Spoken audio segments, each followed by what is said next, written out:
Dasar miskin, ngapain kamu masuk ATM bikin bau aja? Dari tampangmu aja gak punya duit, pakai sok-sokan masuk ATM, pasti mau mencuri ya? Assalamualaikum, penonton setia dan penonton baru. Bayangkan, seorang pria lusuh dengan pakaian kotor datang ke bank hanya untuk menarik uangnya sendiri.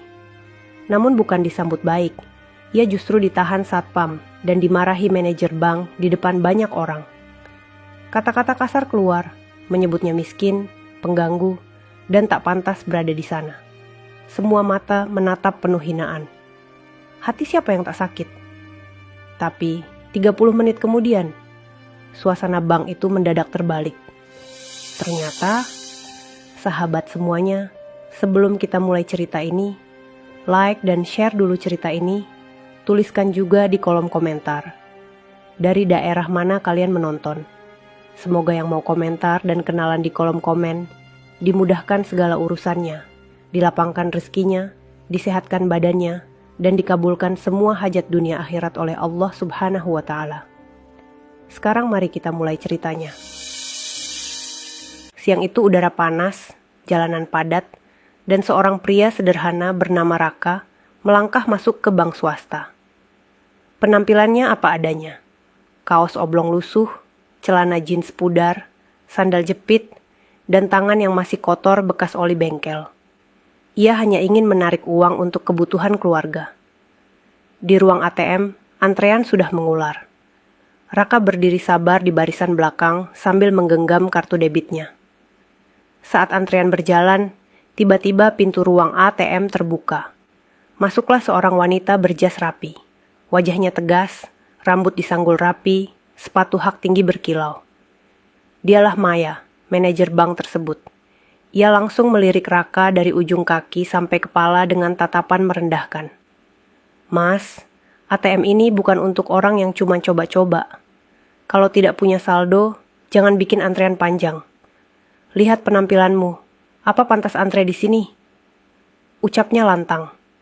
Beberapa orang di dalam ruangan menoleh.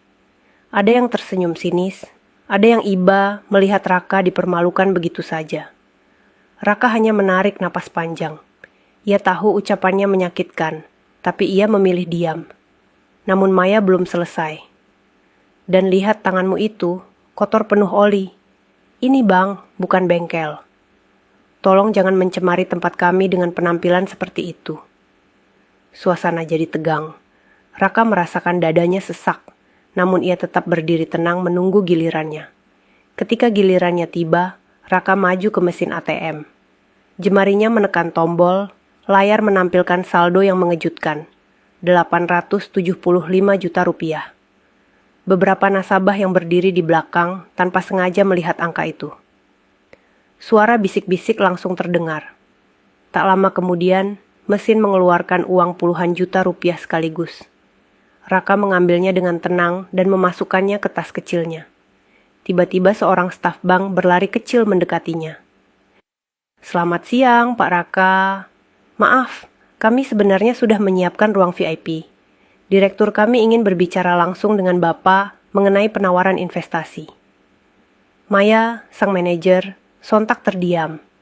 Wajahnya kaku, matanya membesar mendengar penjelasan itu.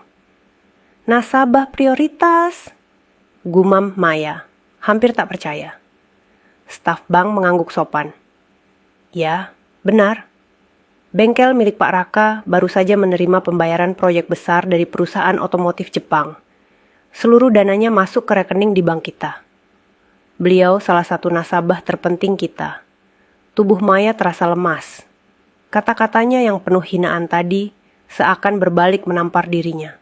Semua orang kini memandangnya dengan tatapan aneh. Raka menatapnya sejenak, lalu berkata dengan suara tenang, namun penuh wibawa. Bu manajer, jangan pernah menilai orang dari pakaian atau penampilan. Kalau tadi saya diam, itu bukan berarti saya tidak punya harga diri. Saya hanya tahu harga diri saya tidak akan jatuh hanya karena ucapan kasar. Maya menunduk dalam-dalam, tak berani menatap balik. Keesokan harinya, kejadian itu sudah sampai ke telinga direktur. Nasabah lain yang menyaksikan ikut melapor, bahkan ada yang diam-diam merekam kejadian tersebut. Bank pun bergerak cepat. Maya dipanggil ke ruang direksi. Setelah rapat singkat, keputusan diumumkan. Ia dicopot dari jabatannya dan dipecat karena dianggap tidak profesional serta merusak nama baik bank. Sementara itu, Raka tetap menjadi nasabah prioritas. Bahkan bank berlomba-lomba memberi pelayanan terbaik untuknya. Hari itu menjadi pelajaran yang tak terlupakan, bahwa martabat manusia tidak pernah bisa diukur dari pakaian, pekerjaan, atau penampilan luar.